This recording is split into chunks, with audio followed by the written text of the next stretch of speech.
my comment. We are on. Welcome.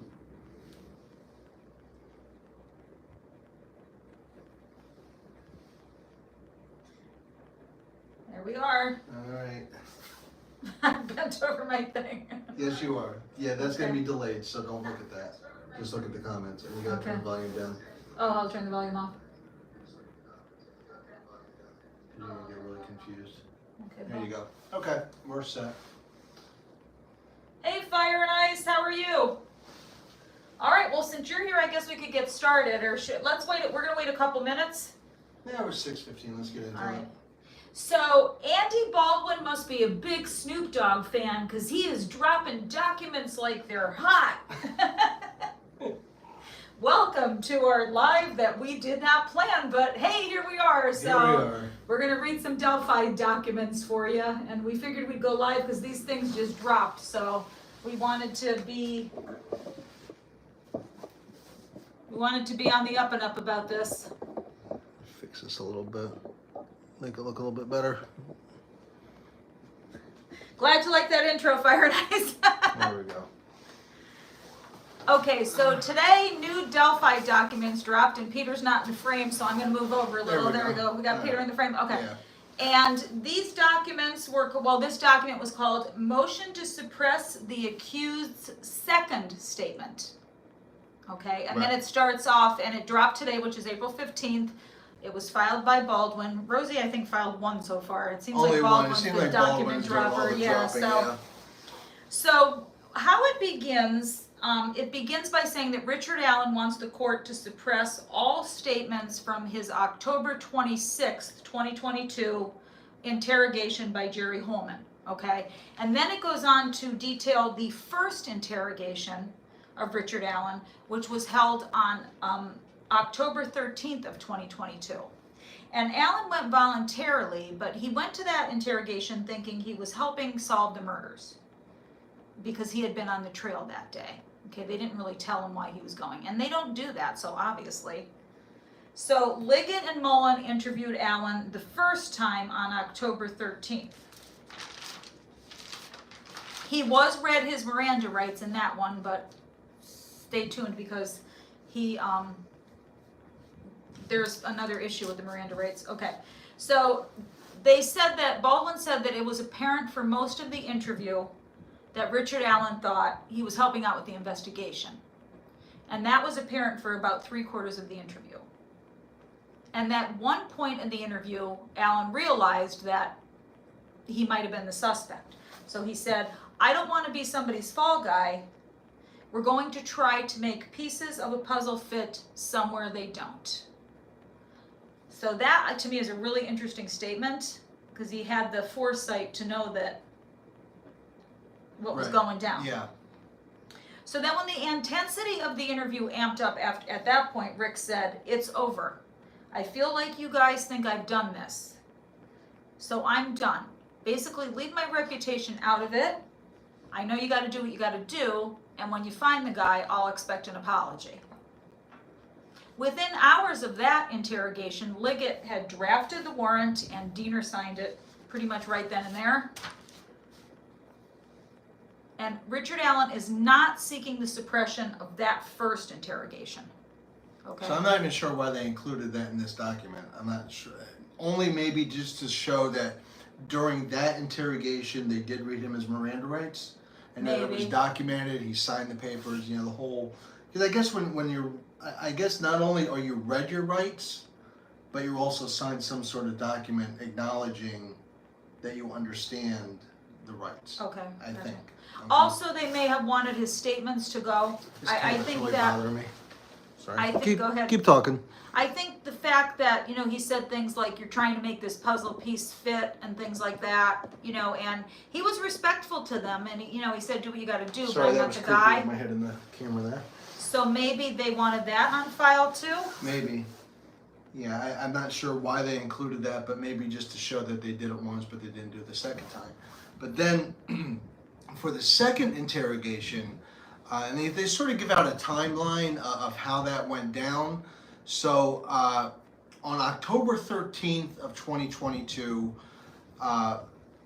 Kathy and Rick asked the state police when they could pick up their vehicle, because right after that interrogation is when the search warrant was signed, and then the vehicle was seized. So they were wanting to know when could we get our vehicle back. So that was on October 13th. Then on October 17th, they contacted state police again to determine when they'd be able to get their vehicle back. Right. So after a few phone calls back and forth with the state police, they finally determined that on October 26th of 2022, they would be able to go and pick up their vehicle. Okay. So on October 26th, they Rick and Kathy both went to the state police barracks in the Lafayette Police Post to retrieve their vehicle, and this was at 9 a.m. in the morning. And when they arrived, Detective Holman met them at the front and said he just had a few things he wanted to clear up with Rick before he released the vehicle. So he asked Rick to come back with him back to an interrogation room, and he told Kathy to wait in the lobby.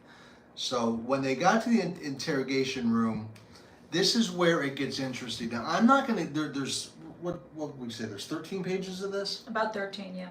A lot of it, to be quite, and I've read the whole thing, to be honest with you, a lot of it is, I'm not sure where the defense is going with it. Okay. Only because if you know anything about law enforcement, if you know anything about interrogations, everything that they lay out in here seems to be pretty normal procedure for an interrogation. Right. You're going yes. to get them in a confined room. You're going to make them feel uncomfortable. Right. You're going to try to intimidate them. You're going to lie to them. You're not going to tell them the truth. You're going to lie to them to try to get them to say something against themselves. So all of that is laid out in this document, almost as if Baldwin and Rozzi were like, I've never heard of this before. This is brand new to us. This is not good. No, this is normal procedure. So I'm not sure where they were going with all of that. And that's really, honestly, most of the document is laying out, one, how they were lying to Richard Allen. Right. Two, how they were intimidating him and making him feel uncomfortable. Again, all of these things are tactics that law enforcement uses. And then the other big part of it was, and I'll leave this up to you guys if you want to go look at it, was they referred back to a case that they're citing as law to where what they were doing was not correct. But the big part of this, the big takeaway from this is the Miranda rights. So what the defense is saying is that Richard Allen was never read his Miranda rights, he never signed off on his Miranda rights. So that's why they're trying to get this second interview. And I should say, if anybody's watching that doesn't, Miranda rights are, you have the right to remain silent. Anything you say can and will be used against you in a court of law. You have the right to, have an attorney. If you don't have one, the court will appoint one. And if anybody remembers in the beginning, Richard Allen said he was going to get his own attorney. And then he claimed to be indigent afterwards. And, these lives are hard to do because we got that going on, we got that going on. Yeah. So now the other interesting thing is it seems to be a theme throughout this case where for some reason video evidence comes up missing. And again, that's what they're claiming in this case, is that video evidence was missing. And they're not claiming that the whole interview is missing, only the very beginning, where what the defense claims is when law enforcement would typically read the Miranda, go through all the procedures and get all that, clean up all of that part of it before they got into the interview.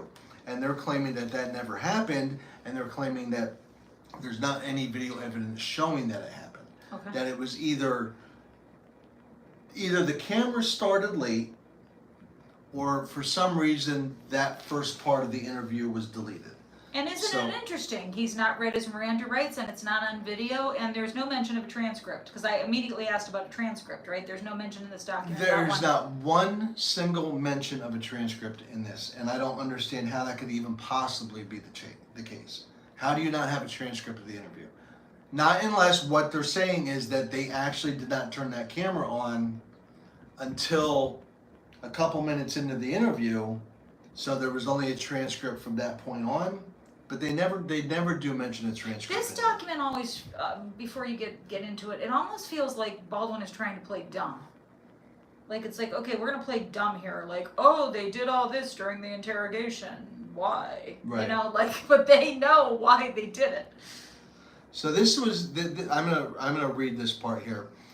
However, for unknown reasons, the video provided to the defense is missing the beginning portion of the interview when procedural matters are typically handled by law enforcement, such as the reading of Miranda, advisement of rights, and confirming with the suspect that he is free to leave, if in fact the suspect is free to leave.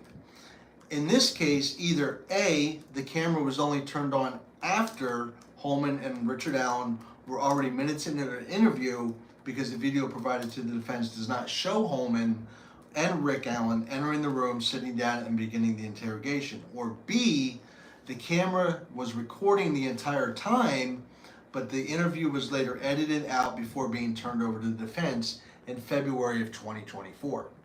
So what they're saying is, either way, the beginning of the interaction between Holman and Rick in the interrogation room, when introductions are typically made and Miranda rights are always reviewed, is missing.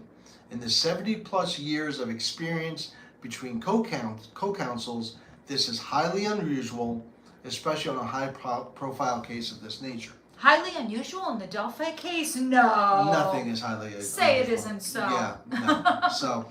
So we have that. And then they also say the defense has not been provided with any report explaining this missing part of the video. And then they go on to say, to make matters more suspicious, as if they could get even more suspicious, Yeah. Holman claims in his November 1st, 2022 report, memorializing his October 26th interrogation of Rick Allen, the following. I asked Mr. Allen if he remembered the other detectives reading him his Miranda rights, and he said yes. I don't think that means anything, though. I told him he was free to go at any time and the door was unlocked. Holman's report doesn't identify who the other investigators are that purportedly reviewed Miranda with Rick. Of course not. Holman's report doesn't detail when, where, or how these purported investigators purportedly reviewed Miranda with Rick. And Holman's words quoted in paragraph 23 above appear nowhere in the video. In other words, Holman is not shown asking Rick Allen about his rights, nor is Holman viewed telling Rick Allen that he is free to leave. So, and again, I don't know how big of a deal this is, because they had already, off of that initial interview, they had already gotten a search warrant, they had already seized his vehicle, they'd already done everything, they already knew they were going to arrest him. So I don't know how much of this is really going to play into it, if at all. And again, I think the only thing that makes sense to me is that the defense is trying to cover their tracks, lay down the foundation for an appeal, that kind of thing. And you see, here I go, the Chad Dorman case. The same thing happened. He kept saying, he never said, I want a lawyer specifically. He said, I think I need a lawyer. Is there a lawyer? Like, he was asking weird questions. Is there a lawyer? Am I supposed to have a lawyer? And his confession got thrown out because he said all those things, and they kept going with the interrogation. But that was on video. Right. There's the difference. Right. So they say that they've searched diligently through the discovery to try to find any reports of anything relating to this interrogation, and they found nothing. Now this one section that I found interesting, only because it sort of lays out, I think, what the defense is trying to do to get the foundation for an appeal. It's just hammering in on the same thing, but I'll read it to you. So this is section 30 of this. Just as Brad Holder's February 17, 2017 interview is missing, just as the mimicked crime scene found on Holder's social media page is missing and still has not been turned over to the defense, but the defense thankfully located in Georgia, and just as Rick's original taped statement to Dan Doolin in front of the grocery store in February 2017 is missing, the beginning of portion of Holman's interview with Rick Allen is also missing. So I think they're just trying to sort of set a pattern. And there does seem to be a pattern of missing evidence. So that was the beginning part of it. And then they got into, and then this is where they sort of get into where I don't understand why they're even putting this in here, because this just seems like normal law enforcement interrogation techniques to me, anyway. Again, I'm no expert. I have no idea. I watch a lot of CSI and Law and Order, but it seems, it seems normal. So what they did was, the following are true and accurate depictions of what occurred at Allen's October 26, 2022 interrogation. As shown on the videotape of said interrogation that was not missing or deleted, but was actually provided to the defense. On the video, Holman never read Rick Allen his Miranda rights, nor mentioned them to Rick Allen. Rick Allen was placed in a tiny, confined room without windows, which again, to me, that seems totally normal.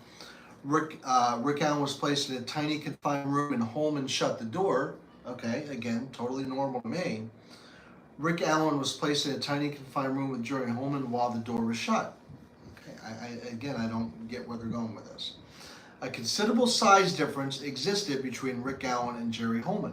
Now, I kind of found this part funny.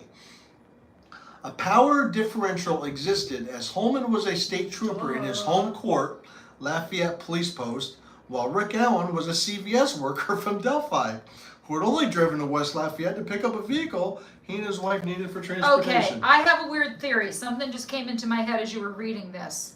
They're establishing all this maybe as part of the whole intimidation of Rick Allen thing. You know what I mean? Like maybe they're going to say he was intimidated straight out the gate.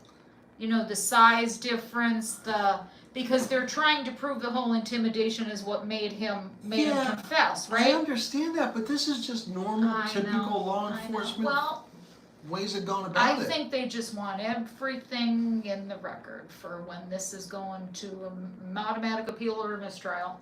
So, and then they get into where every time Jerry Holman would leave the room, he would shut the door, tell Rick to sit tight. Again, totally normal. But this is where it gets interesting as well. So, at the 7:10 mark of the interview, Jerry Holman told Rick Allen that we have experts that says that's you on the bridge and that's your voice on the video. And then the defense chimes in, there is no evidence that supports this statement. Jerry Holman lied to Rick Allen. And this is where they're laying out their what they claim are lies to Rick Allen, which again doesn't seem out of the ordinary to me. And then at the 15:25 mark, Holman told Rick Allen that experts are saying that you on the video and experts are saying you said down the hill. There's no evidence that supports this statement. Okay. At the 15:07 mark, Holman tells Rick that witnesses saw a gun in his pocket. There is no evidence that anyone claims to have seen a gun in Rick's pocket. Holman lied to Rick Allen. I don't remember seeing any evidence of that either. Do you? No. Have you ever heard of that where one of the witnesses stated that they saw a gun, other than on the video when somebody says gun, right? Right. And then at the 39:05 mark, Holman states, I'm not lying to you about anything. Everything I'm telling you is fact. The experts say you said go down the hill. Go down the hill. Holman was lying to Rick. Well, no kidding. That's what they do. And then, of course, Holman doubles down. I'm not lying to you, Rick. That's unethical. Okay, well, that's what that's how they do it. And so, yeah, all you kiddos out there, if you ever happen to have to have a run-in with the police, don't say anything. I tell my students every day, if that's the only thing they learn in forensics class, I have schooled them appropriately. That's right. All right, so that pretty much covers that. And now I'm going to get into a little thing here, and this is actually a transcript or a I don't know if it's a transcript, but this is what they said was in the video. There's a lot of F words in the Yes. So I'm going to really try to be careful here. And say effing. Yes, but it's just, it sort of gives you an idea of what it was like in that room. I found it interesting. I don't find anything wrong with it, but I just find it interesting. So I'm going to read this to you. So Jerry Holman, You're going to drag your effing wife and your daughter through this because you're too effing bullheaded to get out in front of this and admit you made a mistake. And whatever the F happened out there, we'll never effing know. We'll never effing know because you're too big of an effing, and then it has in parentheses inaudible. And then Jerry Holman, the evidence clearly indicates you are involved in this. Rick Allen, no. Jerry Holman, it effing does. Rick Allen, it doesn't. I'm telling you that there is no way that a bullet from my gun was used in these murders. Jerry Holman, and I'm telling you that we had this effing round on February 14th, 2017, and it's been secured in an effing laboratory, and we've tested other guns. Rick Allen, you could have taken it from somewhere else then because it's not possible. Jerry Holman, I did not take it from somewhere else. It was logged in, it was taken, it was photographed. You think we effing took a round and threw it down by the dead girl's foot? This ain't effing TV. This is realistic. Rick Allen, I'm telling you, I can't explain something like that. Jerry Holman, and I'm telling you that effing analysts explain it. You can't get past this. Jerry Holman, I'm not on video. This is the funny part. Jerry Holman, I'm not on video. Rick, neither am I. Jerry Holman, 4 or 5 witnesses didn't see me out there. Rick, me either. Jerry Holman, my round out of my gun wasn't 6 inches away from a dead girl. Rick, mine either. Jerry Holman, I don't think you're a bad person. And then Rick is like, well, what kind of good person kills 2 people? And this really is a different side of Richard Allen, because we're used to seeing him being drugged into court, shackled, We've seen no handcuffed, side of Richard all Allen. We've seen bent over, one looking picture, yeah. sickly. Here, at least, he's sort of fighting back a little bit. And okay, so Rick Allen, you're going to pay for what you've done to my wife. You want to F with me, but leave my wife out of this. Leave me out of this. Jerry Holman, no, you're involved in this. Your effing round is there, Rick. Rick Allen, no, it's not. Jerry Holman, you're guilty of something. You're guilty and I know it, and I'm going to effing prove it. So that was pretty much the extent of this document. And then again, it gets into a lot of, it goes back to, they're referencing a case that apparently is very similar to this that was tried before the Supreme Court. And that's what they keep referencing back to. And they're sort of comparing that interview with the interview with Rick Allen and how they're very similar and how this should be thrown out. So there you have it. Now, if his Miranda rights were never read, absolutely that interview should be thrown out. But the problem is it's his word against their word. But it doesn't matter. But really, what's in that interview that's really going to mean anything? Nothing. He didn't. Right. Nowhere in there did he say I did it. Nowhere in there did he incriminate himself whatsoever. He was defending himself all the way through.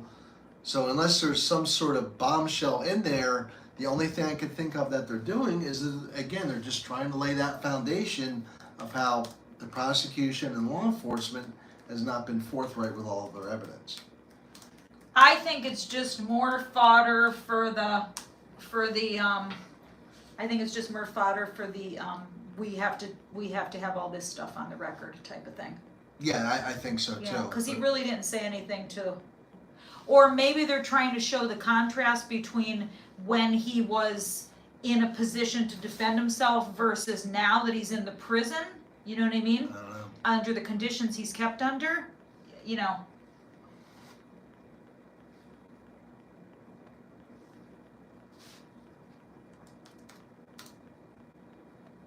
And I just want to say, we have no skin in this game. We have no dog in this fight. We don't know. I still think there's bombshell evidence, or they wouldn't be able to get away with the way they're keeping him. Pete does not agree with me. I don't. I wish there was. I hope there is, because if they have the wrong dude and they're treating him like this, that's not going to turn out well for them. Now, if he's the guy, whatever, good. Let him rot in jail. I don't care. Right. Whatever he's been through, he's going to go through worse. So whatever. But We haven't seen it yet, but again, I always go back to, we're not supposed to see it. This isn't supposed to be tried. Yes, we are. No, we are always not. have. Peter and I always. Yes, we are the public. We are supposed to be privy to all this information. And you will get all the information at trial. You are We're not going privy to get any information anything. at trial. We're going to get whatever court TV reports at the end of the day at trial. I don't think we have the right to see all this stuff before the trial begins. I understand that law enforcement has to play stuff close to the vest to get the right guy. I get all that.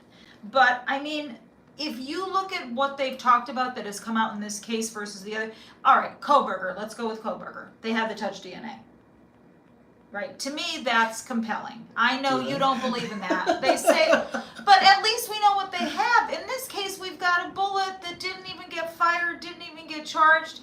And here I go again with, I hate to keep going with, I teach forensics, but I do. And ballistics are not reliable and they don't really hold up in court well. Even under the best circumstances. Exactly, right. And this isn't even where this bullet was fired. It's just having those marks on it from being discharged from the gun. It wasn't a spent shell. Okay, so that is your Delphi document. I hate waiting until late at night to get them, so get the videos about them. So if anybody has any questions, we could answer them because we've reviewed everything pretty much. Right? Yeah, we've gone through everything. The only other thing, and I wanted to just throw this out there too, is that at one point Jerry Holman did tell Rick Allen, "Do you realize the death penalty is on the table for this?" So he was like throwing down the gauntlet right away on him. Well, I'll tell you what. If I was Rick Allen, I'd rather have the death penalty than the way I'm being kept. Absolutely. I don't see it. I understand that people with certain type of disorders, like I understand that narcissists particularly want to control their own death. Like I understand in the case of like a Ted Bundy, he tried not to die. But I'll tell you what, if I was being kept under these conditions, I think I'd rather be dead. Yeah. I hate to put that out there, but you know what I mean? So if anybody, we also apologize. We are a fledgling channel. You can see how many subscribers we have and how many videos we have. So we don't have mods yet. So this is why we're, and we're obviously our setup is not privy to being, we're definitely going to need a different setup when we go live. So, yes. And we're waiting to make some money so that we can invest in things to make us better. So we apologize that this live looks so whack. So if anybody has any more questions, we'll answer those, and if not, then I guess we've reviewed everything, right? We did review everything. Yes, we did. That was the extent of it. You know what, Curtis? We are shocked that this case isn't as big as it is. We don't know if we say it all the time because it's been so long, because it went so long without movement. You know what I mean? And I never I got on it late, honestly. I got on it late too. I got on it when they arrested Richard Allen. I always heard I am a true crime. I'm obsessed with true crime. So I know people probably don't want to hear about me. This is boring. So I always followed cases. I always heard the Delphi murders. I saw the pictures of the girl. I'm like, it's a dinky little town. They don't have an arrest. Who cares? Well, not who cares, but you know what I mean? It wasn't as compelling as like a Kohberger or something. So as it went on, I kept hearing about it, and then I saw the bridge, and I got more information, and then when they arrested Richard Allen was when I was like, that's when I was in, because that PCA did just not add up to me. And I did not get into that original Frank's memorandum, because that just sort of had everything that I sort of get drawn to, all the conspiracies, all the weird aspects of it.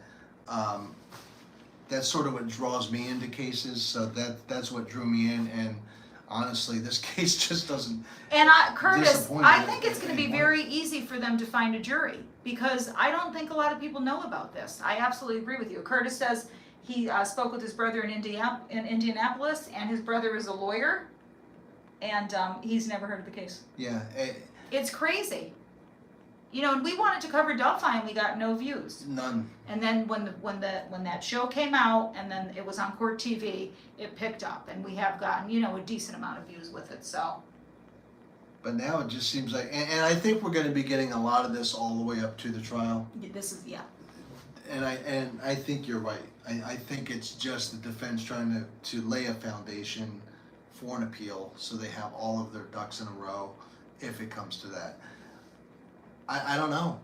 I can imagine, Curtis, for sure. Yeah, I know how those small towns are. I teach in a very small town in New Jersey, and I totally get it. It's probably similar to Delphi, actually. Delphi, yes. Yeah, we have I'm like sure not it even is. 100 students, a year graduating. So yeah, I can only imagine. Yes, the Yeah. school that she works at, just imagine Back to the Future, that 1950s school that Marty McFly went back to.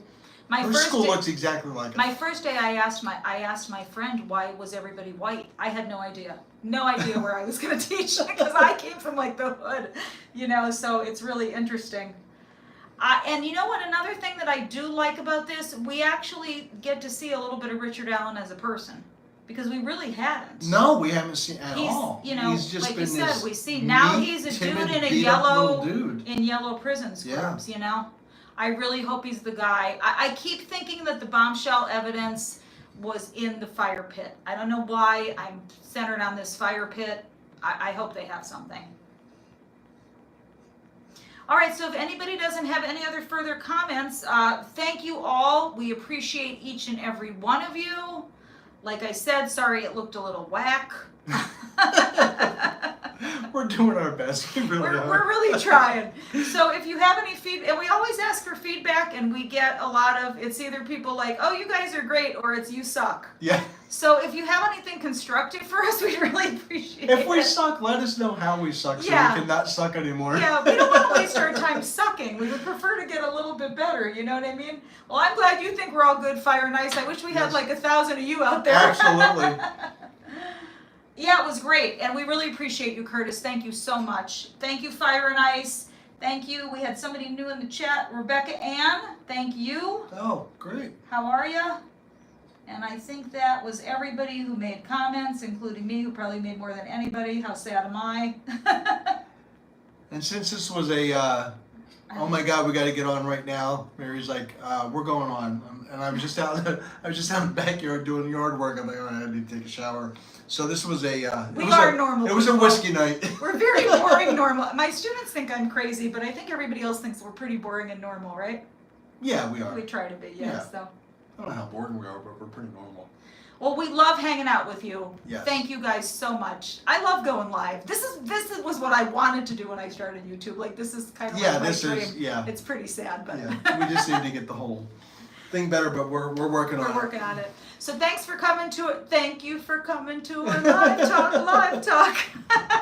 And we will catch y'all on the flip side. We are True Crime and Wine Couple. Thank you. Good night. We love you. We heart you.